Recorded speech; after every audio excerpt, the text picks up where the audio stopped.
Hey, folks, good morning and welcome to another episode of Steelers Morning Rush. I'm Alan Saunders. It is Friday, January 17th. Happy Friday to everyone. I hope you all find something to do with your weekend that does not involve Steelers football for the first time in quite some time. Sadly, the Steelers are out. The playoffs roll on.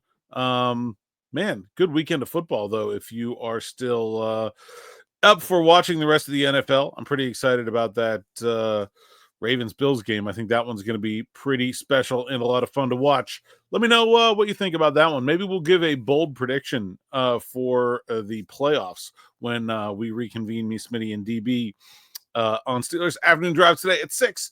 Right now, I want to talk about something that happened yesterday or came out last night. Gerry Dulac, my colleague from the Pittsburgh Post-Gazette, reported on the Rich Eisen show that part of the reason the Steelers have decided not to move on from Mike Tomlin is financial, that the Steelers owe Mike Tomlin a whole lot of money, and they do not want to pay it to him to not coach for the team, in not so many words. I'm, simplifying the message here. But I believe a 3-year, $50 million contract extension for Mike Tomlin kicks in starting, I'm not sure the exact date, but for the 2025 season. And that would be that'd be $50 million the Steelers have to walk away from. And $50 million, to a new coach, the Steelers would have to pay roughly if they wanted to hire a new one. So essentially doubling their head coach hiring. Sweeney and I actually talked about this on Afternoon Drive yesterday before this news came out. We're talking about coordinators. And the idea that the financial concerns are a part of the reason that the Steelers would not want to move on from Mike Tomlin is far from far-fetched.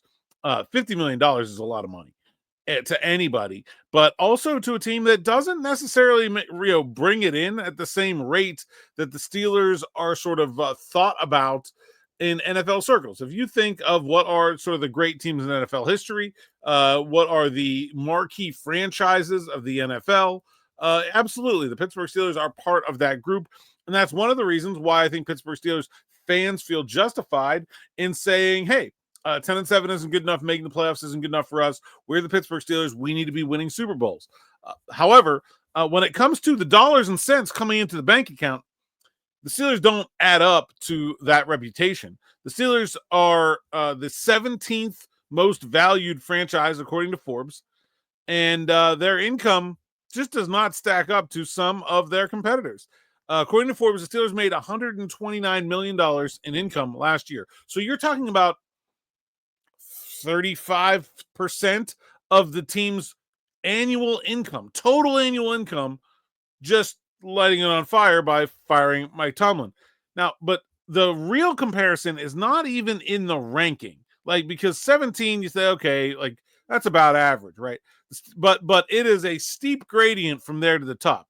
The Steelers made $129 million. The Dallas Cowboys made $564. That's 4 times as much. Even teams that aren't good. The Los Angeles Rams made $286. The New York Jets made more than the Steelers. So, like, it's this. Look, the NFL has really, really fair finances. From a lot of things do not matter about money in the NFL, especially when it comes to players. Every team has to spend within 90% of the salary cap. It's as fair as can be, and everybody makes money. All 32 NFL teams are profitable. But the Steelers just do not have like Scrooge McDuck piles of cash that Art Rooney is swimming in over there, on the South Side. The other part of this is Art Rooney is not independently wealthy from anything other than football. I mean, he's a lawyer. I'm sure he was a good lawyer. I'm sure he makes more money than me. But, I don't think that, it's not David Tepper. It's not Josh Harris, who just bought the Washington Commanders. It's not some it's not Jimmy Haslam, who owned truck stops. It's not some venture capitalist. It's not Alan from Microsoft owning the Seahawks. Like, it's football is a family business, and the Steelers have to operate within their means. And $50 million is a lot of money. So I totally buy that the idea that the Steelers are hesitant to walk away from a $50 million contract with Mike Tomlin as part of the reason that he's staying. Now, we talked yesterday about the on-field, the actual, the football reasons that the Steelers don't want Mike Tomlin to stay. But I absolutely believe this report that finances have something to do with it. And, it's going to decrease by 1/3 every year. So that incentive will reduce over time. But it certainly is an issue for teams like the Steelers. And, I totally think this is something that makes a lot of sense. Certainly makes a lot of dollars. Now, you want to be critical of the Steelers signing Mike Tomlin to that contract extension coming off the year he just had and tying themselves to him for the foreseeable future financially. By all means, I think that's a reasonable criticism.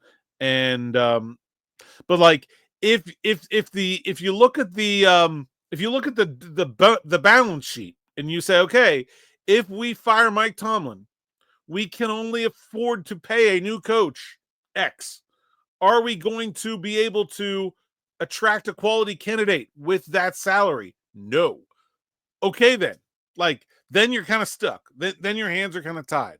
And I think that's absolutely part of this process here. One last thing I want to touch on. I try to keep this as single topic as I can, but a lot of people asking me, hey, what's going on with the coordinators? What's going on with the coaches? Why aren't the Steelers making any moves?